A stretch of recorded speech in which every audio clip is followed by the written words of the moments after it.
Big time banger in the co-main event coming up this weekend. It's number 10 versus number 12. Thug Nasty Bryce Mitchell taking on 50K Dan Ige, a resurgent Dan Ige who was on a bit of a dry spell, but his last two times out, finishing Action Jackson, knocking him out. And by goodness, by golly, by jeeps, did he ever nearly finish old Nate the Train Landwehr? And a lot of fans are Landwehr fans. And he wasn't able to get it done in that one. Matt Ige looked really good in that matchup.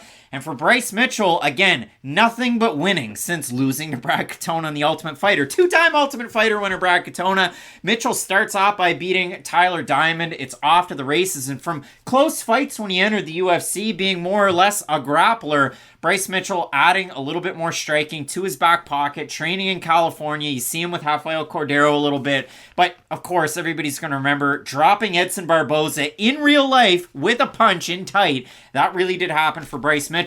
But his last time out, when he withstood a little bit of adversity against Ilia Topuria, the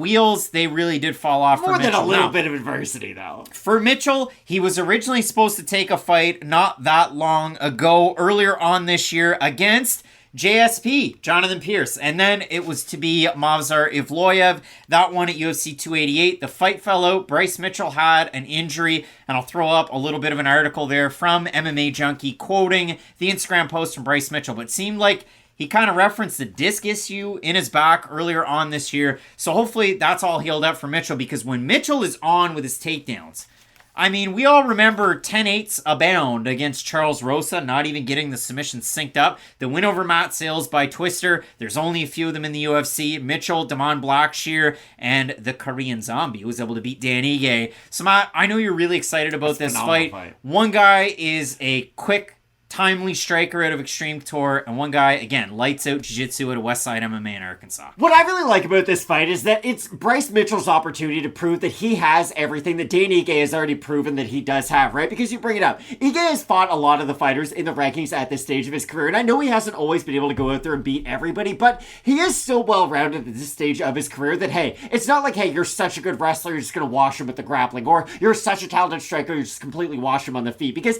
he does have a lot of different layers to his game. Whereas for Bryce Mitchell, he is trying to become more than just that grappler, like you had mentioned. That was the thing that not only got him to the dance, but had him fairly hyped up upon his entry and rise throughout the UFC. But against Topuria, he did get hurt, especially earlier on in that matchup, and those were by primarily looping shots, which is what I am going to be watching out for with the Dan Ige, because Ige, with a lot of his more powerful strikes, is a more up-the-middle kind of guy. That's how he knocked out Gavin Tucker, of course, that beautiful straight right earlier on in that matchup. But he can throw looping shots around the guard as well, and that's something that I think will take time for him to gauge as this fight continues. But that's where I think this fight's going to be really important. If Bryce Mitchell, he might have to go for a lot of takedowns to finally be able to get one, right? I don't think he can outstrike Dan Ige on the outside. I think he can have some success, don't get me wrong, just with his jab and with his longer distance. He moves his feet quite well too, I'd say, for a guy who's primarily a grappler. I know he's not someone who's going to kick a lot, but for a guy who shows up to the photographs wearing kickers, just well, yeah, like you wouldn't think he's light on his feet, but he's probably boots. Someone like, you know, the dance music starts playing, he's surprisingly light, he starts doing flips. I speak for Bryce Mitchell. He is a little bit awkward with his striking. He's got very upright hands, holds his feet quite close together,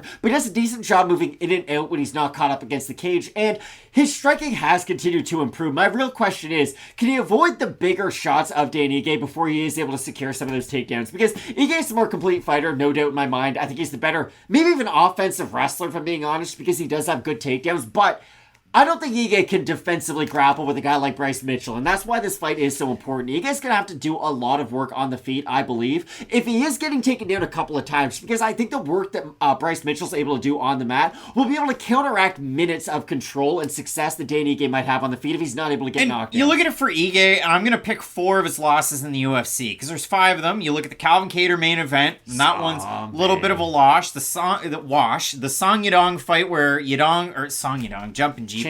Chansung Jung, where the Korean Zombie was able to work in the wrestling with his striking and get it done. Dan Ige going out against Josh Emmett, getting dropped by an overhand right early, rallying through the first round, and having an ultimately competitive fight against Emmett, the eventual title challenger for the interim belt against Yair Rodriguez. And against Movsar Evloev, it was a wash in the wrestling. But I would hazard a guess, forget about the Diego Lopez fight, I would think that Evloev would have a competitive fight with Bryce Mitchell. In fact, I thought Evloev would have beaten Bryce Mitchell in their matchup if we go back earlier on to this year. But when it does come down to this matchup, Matt, Ige, the other loss, Julio Arce. tricky boxing southpaw, and that was in their respective UFC debuts, UFC 220 in Boston. When it does come down to this one, you bring it up. I mean, the looping shots for Ige, end of the first round, less than 15 seconds left against Nate Landwehr, who does that high guard walk forward. Big left hook, all the way across the cage, into the cage, and if the cage wasn't there, Landwehr, it would have been a knockdown. And then you look at it in the second round, and there was another big left hook, and that was a knockdown as well. Dan Ige, the hand speed, the boxing, to the head, to the body. Not a big kicker. Both these guys, again, we talk about Edson Barboza wins, but Bryce Mitchell did it in impressive fashion. I didn't think Dan Ige beat him.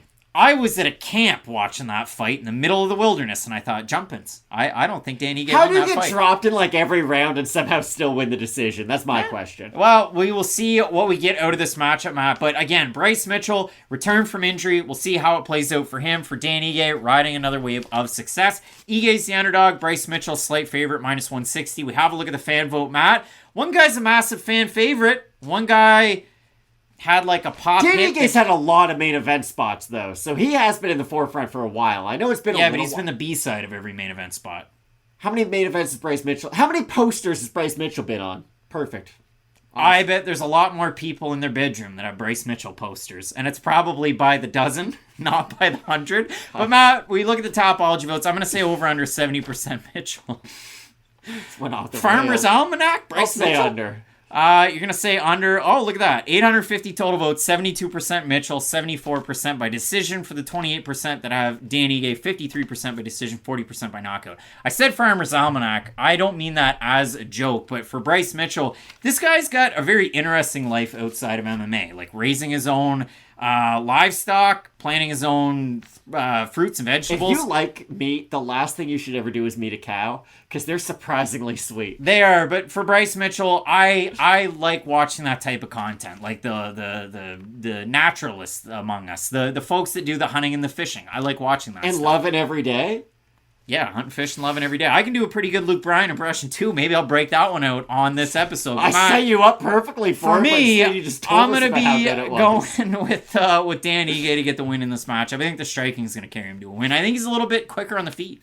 I made such a big inhale there that I couldn't let it out. Here's the thing. Everything about me picking fights on this channel suggests that I should pick Dan Ige. I do think he's the more well-rounded fighter. He has more 5-round experience to where, not that I think that matters in this type of 3-round atmosphere, but just that I have confidence in his gas tank, right? I know he can stay well for 25 minutes. I think he's going to get controlled on the mat, though, for at least 2 rounds. And for that reason, I think Bryce Mitchell's going to have success. It might look ugly on the feet while he is accepting some shots from Dan Ige, but I think at a certain point he's going to be able to secure the takedown. And if he gets on top of Ige, I just don't think Ige can grapple with him. You talked at 2 speed there, maybe even 10 speed. Matt going with Bryce Mitchell to get the win. I'm going to be saying M-O-V-E. I like the way Dan Ige moves on the feet. I'm going to go with Dan Ige to get the win in this one. The frog entered the chat. Split on the pick, the Luke Bryan out of the back pocket. Normally, that only comes out of the back when I decide. We told people 45 seconds ago it was That's probably the one that up. I don't do on command, and I did it for thousands in attendance. Matt, we're split on the pick in this one. Let us know who you have in the fight. The main event, Fiziev versus Gamrot, striker versus grappler, a fight going back to the first UFC. I mean, Ken Shamrock taking on Royce Gracie. You're not going to want to miss it. Keep it locked in with Fight Name Picks, we always say. Let's get into it.